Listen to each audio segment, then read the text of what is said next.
How to add music to Instagram story. Hey everybody, welcome back to our channel. In today's video I'm going to guide you on how you can add music to Instagram story, so make sure to watch the video till the end.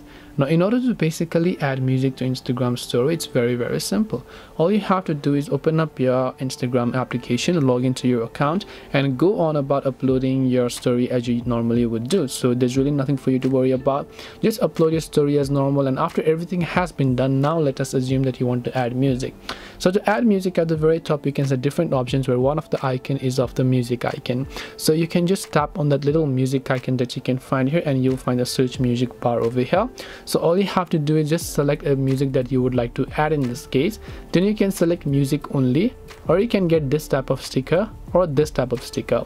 Now if the song has a lyric, you'll also find the option to add a lyric. By the way, this is just a music, so it doesn't have a lyric.